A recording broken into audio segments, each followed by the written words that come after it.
Have you ever chosen someone who confirmed what you already believed about yourself? Someone who kept you a little off balance, a little too unsure, a little too grateful for the moments they showed up? Because some part of you wasn't surprised when they didn't. This inner critic doesn't just live in your thoughts, it lives in your choices. We've been in this series for a few weeks now, exploring the inner critic through Jungian lens, according to Carl Jung's teachings. We've looked at what it is, a complex, a character, a protective voice that was born in a world that no longer exists. We've looked at its relationship to the shadow, how it guards parts of you that were once told they were too much or not enough. Today, I want to take it somewhere more personal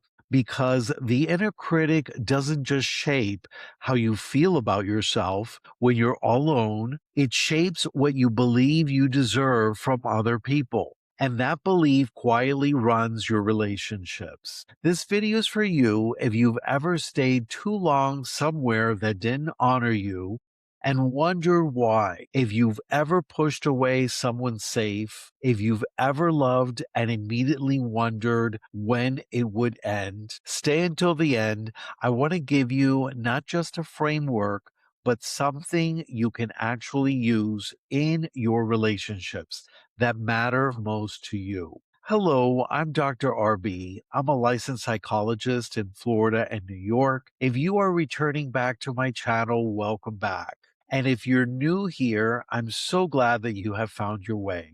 This channel is a sacred space where depth psychology meets ancient wisdom, where spirituality, human design, and therapeutic tools come together to guide personal transformation. My mission is very simple. It's to help you reconnect with your authentic self and divine guidance so you can navigate this rapidly changing world with clarity, with purpose, and much peace. So today we're going to talk about love and all the ways the inner critic has been shaping it from the inside. Carl Jung had a concept he called projection, and it is one of the most important ideas for understanding relationships. So let's get into it. Projection is the process by which we attribute to another person something that really belongs to our inner world, something we haven't really owned in ourselves. It's not conscious. We project our unlived dreams onto partners who seem to embody them. We project our disowned anger onto people we find inexplicably irritating. And most relevant for today, we project our inner critic's verdict into the relationships that we choose. Here's how this works in practice. If the deep belief running in you is I'm not enough, you will unconsciously be drawn to relationships that confirm that belief. Not because you're broken, but because the psyche seeks coherence. It finds comfort in the familiar, even when the familiar is painful. This might look like repeatedly choosing partners who are unavailable, critical, or inconsistent. Not because you want to suffer, but because their intermittent warmth and frequent withdrawal recreates the emotional pattern you learn to call love. In Jungian terms, this is the wounded inner child finding what it already knows. There's also the opposite pattern, and this is a little more subtle. Some people, once they've done some work, once they've begun to value themselves, find something that's unexpected. Safety feels boring. Kindness feels unearned. A partner who is genuinely present and reliable produces a kind of restlessness because the inner critic doesn't trust it. This person can't really see me. If they knew who I actually was, they'd run away. This goodness is conditional. I know it is. I just haven't found the condition yet. And so we consciously create distance. We test the safety. We find fault. We leave before we can be left. This too is the inner critic, disguised not as self-punishment this time, but as self protection. So let's reflect. Think of a significant relationship in your life, past or present. What belief about yourself did that relationship confirm? You could stop the video and grab something to journal if you need to. Jung introduced two inner figures that I want to bring into this conversation: the anima and the animus. The anima is the feminine inner figure in the male psyche, the embodiment of soul, feeling, relatedness, and depth. The animus is the masculine inner figure in the female psyche, the embodiment of spirit, direction, logos, and conviction. These figures are not rigid archetypes per se, especially when it comes to gender. They are living presences in the unconscious, and they profoundly shape who and what we find attractive. There's a lot of debate, especially amongst analysts in the Jungian field and depth psychology, about how animus and anima relate to gender and biology and all that stuff. But we're not going to get into that here. It's very complex, and we could go down different rabbit holes, if you will. If you are interested in learning more about that, please leave it in the comments, and I'll definitely make a video or two because it's kind of complicated, as I said, and we could dive into that. So here is the key point I'm trying to make. When we haven't done the work of meeting these figures in ourselves, when the anima or animus lives entirely in the unconscious, meaning that we haven't brought them up to consciousness, we tend to project them outward. Like with everything else, we have unconscious that we have not made conscious. In other words, it belongs to us. We project them outward. We fall in love with their embodiment in another person. This is why falling in love means exactly that. We fall into the unconscious.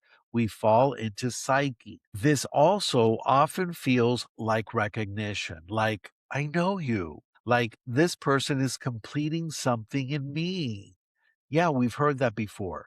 And in some cases, they are. The problem comes when we require a real human being to carry out our unlived life indefinitely, to keep being the soul, the depth, the direction we haven't found yet in ourselves. All of that gets projected. No one can ever do that forever. And that's what happens many times in relationships. The person shows their complexity, they fail to embody the projection, and we experience it as betrayal. When in reality, what's happening is it's arrived. Reality has arrived. The person is now showing who they really are. And a lot of the times, they're not your projection. The inner critic enters here with devastating efficiency. You were right not to trust. Everyone leaves. No one can really be there for you. You should have known this, and the cycle continues. There's a real reason some relationships feel like a recognition the moment they begin. Like, I've known this person forever. It seems like we were together in another life. You would say that you have. Not this person specifically, but the projection you've placed on them, the inner figure you carry in your unconscious that they seem to embody perfectly. The problem isn't falling in love with that feeling. The problem is when we ask a real, complex, ordinary human being to carry that projection indefinitely. They can't. No one can. And when the inevitability fails, when they show up as a real human, the inner critic moves in. You were right not to trust. You should have known. Love always ends this way. We've heard that. The work isn't to stop falling in love. It's to slowly reclaim the qualities you've been projecting outward and find them in yourself. You reel it back in. There is a particular kind of suffering that doesn't get talked about enough, and that is the suffering of being loved and not being able to receive it. Not because love isn't real, but because the inner critic doesn't believe you deserve it. I've seen this in my clinical work and my coaching practice many times. A person finds a genuinely kind, present, available partner, and instead of relief, they feel anxiety, vigilance, awaiting for the other shoe to drop. Why do they love me? They must not really know me. I should be honest with them about my flaws before they find out on their own. This is too good to be true. I need to test whether it's real. And then the testing begins. Small withdrawals to see if the person will chase you, picking fights to see if the relationship survives the conflict, revealing the worst of yourself early and dramatically, as if to say, here is the evidence for the prosecution. Now you decide. This isn't manipulation. It's the inner critic trying to resolve uncertainty as fast as possible. Because uncertainty, the not knowing whether love will last, is unbearable to someone who learned early on that love was conditional. Better to rupture it now than to wait for the inevitable. The antidote to this pattern is not more willpower. It's not telling yourself to trust. It's recognizing the inner critic's voice in the moment, the one saying, this is too good to be true, and being able to pause before acting on it. Not silencing the inner critic, not pretending you don't feel the fear, but noticing, there's the voice again. This is the old pattern. I don't have to let it make this decision this time. That pause, that gap between the impulse and the action is where healing lives. Another reflection point.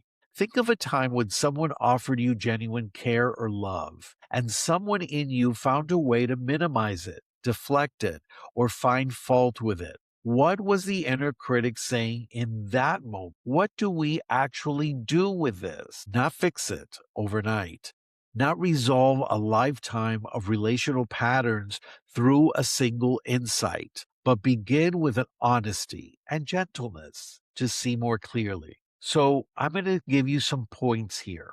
And the first point is catch the projection. When you feel a very strong response to someone, either irresistible attraction or inexplicable irritation, ask yourself, what quality in this person am I responding to? And is there any version of that quality in me, explored or disowned?